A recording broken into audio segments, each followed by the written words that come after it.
Happy birthday, Leos! This is Lisa Kostova. I'm an entrepreneur and astrologer to entrepreneurs. And today we're celebrating your birthday.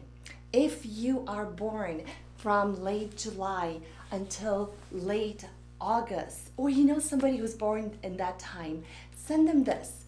This is a birthday present for you and for them. So I am going to talk about the three biggest lies or the biggest myths around Leo. And I'm going to share with you three secrets of what Leos are really like and how to use that energy for your advantage if you have Leo energy. And again, if you know your birth chart or you've worked with somebody like me who can see your chart, you may be carrying Leo energies in other parts of your chart, not just in your sun. But before we get going here, what I wanted to do is introduce you to somebody very special who embodies a lot of the Leo energy.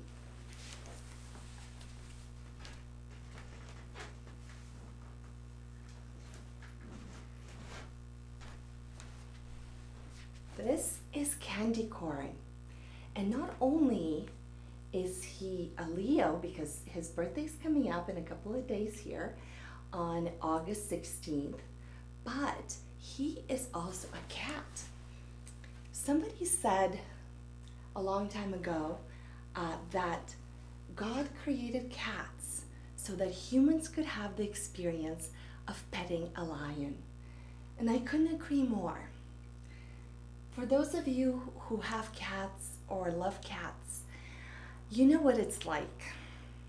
You know who the real boss in the house is. They don't need to say anything. They don't need to be loud or attention-seeking like dogs. They're very quiet and playful sometimes. Have you seen them playing with little things, little pieces of string that, ooh, we just knocked something off here, didn't we, Candy? He is right now playing with all the things that were knocked down. And I will let him out in just a second because that's the other thing about cats. They do what they want. They don't have to explain themselves to anybody or justify why they want to do certain things, all right? Okay, Candy Corn, there you go.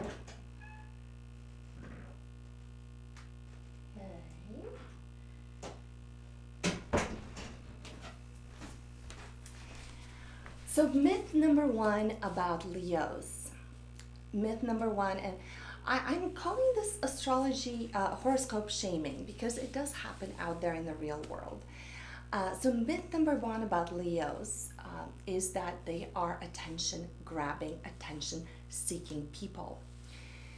Now, there could be some people who behave that way, that are born as Leos or carry Leo energy, but I'm here to tell you as a master astrologer that that is not a pattern that is a high expression of Leo. Quite on the contrary, as you've seen with my my stepdaughter's cat over here, Candy Corn, the high expression of Leo energy is very dignified. It is very regal. So when you enter a home and you see the owner of the home, aka the cat, on the couch or in the middle of a very prominent seat, they're not jumpy, they're not looking to run to you to seek approval. What they're doing is they're quietly sitting there, and the way they are, by the way they just sit there and their relaxed stance, they convey that they're the boss, they're the king, they're the queen, and they have a very dignified way of being. I have had the privilege of seeing lions in the wild in Africa, and it's such a beautiful sight, especially when you see them while they're resting. I had the privilege of seeing a family of lions, a few lionesses and their younger cubs relax in the savannah, and it was just like looking at oversized cats. They were regally reclining. So that's high Leo. When you enter a room, you don't have to say anything. You don't have to do anything. You don't even have to open your mouth. You will attract that attention towards yourself because people will feel on a very visceral level that somebody regal has entered the room. I have a bit of cat hair here from my cat, from my lion, a Leo. So that was myth number one, and it's actually quite the opposite. Leos are dignified, they're regal, they're usually quiet, not loud. I have a lot of Leo friends who are quite dignified, but they have a soft voice. In fact, I've noticed people with loud voices have a lot of different energy in a specific part of their chart that has to do more with the expression of a more Martian, the planet Mars, more of a not aggressive, but more of a direct type of energy. So myth number two for Leos, and this one is really connected to the first one, is that they make a lot of noise. They like to be in the middle of the attention. They like to be center stage, in the center of attention. That is not true. I've worked with lots of Leos.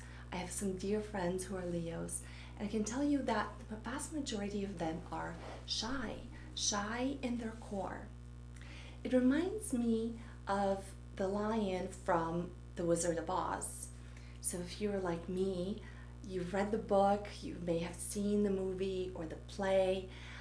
It's a story, it's a wonderful magical story about a quest, a journey on the yellow brick road where all of the characters are finding that they possess the qualities that they thought they didn't have in the beginning. So they have these limiting beliefs, and as they go on the journey, on the experiences together, they get to overcome those limiting beliefs. And it's a beautiful story full of beautiful symbology.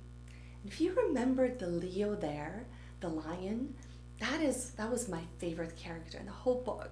And as a child reading that book, I was so in love with the lion, and I just couldn't understand how he didn't see that he had the courage inside of him, that he already had that big heart. He already was brave enough to go out there and do whatever he wanted. So my master astrology teacher, Stephen Forrest, has said something that stuck with me, and that people who incarnate with Leo energy in this lifetime do so to heal, to relax from experiences they may have had in the past, in other incarnations of being on edge, of being isolated, of being ostracized, of being exiled. And Leo is such a warm energy. It is like basking in the sun. And of course, Leo is ruled by the sun. So even though Leos have that fear, they actually are quite shy and they don't have that innate desire to be center stage. They're like reluctant heroes that are called forth to be in positions where they are center stage. But every single time they have that opportunity, they feel it. They feel it, or if that's you, you feel it in the pit of your stomach that maybe you're gonna flop. Maybe you're gonna fall on your face. Maybe you're not gonna get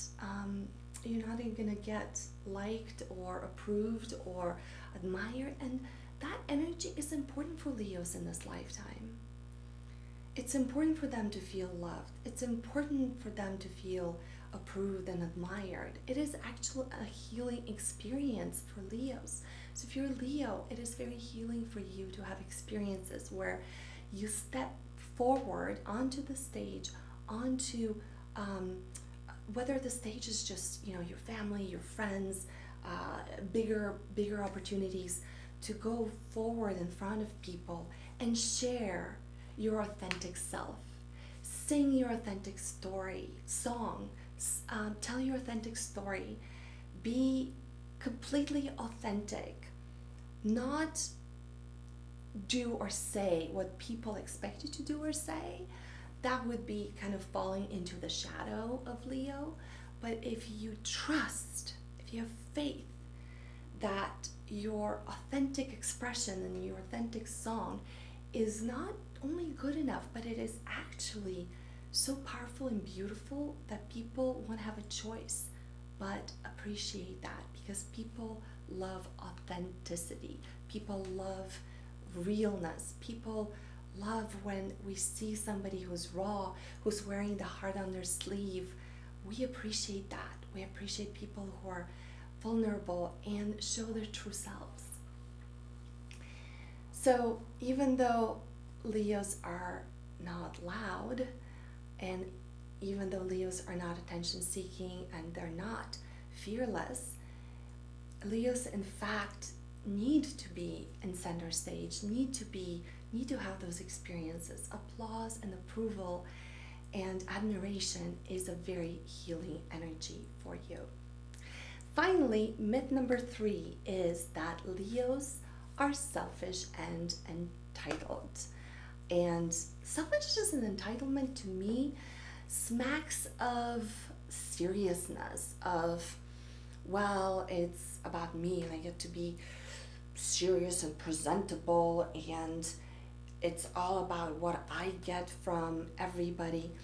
That is the opposite of high Leo. High Leo, another secret about Leo is that they are called in this life to be fun and playful, embody that energy of a child, expressing him or herself, playing in the sandbox. You see, Leos truly shine. You truly shine when you express your creativity, your authentic self, when you are just in the energy of play and fun and creativity. So those of you who are now adults, it's super healthy and healing for you to play like a child.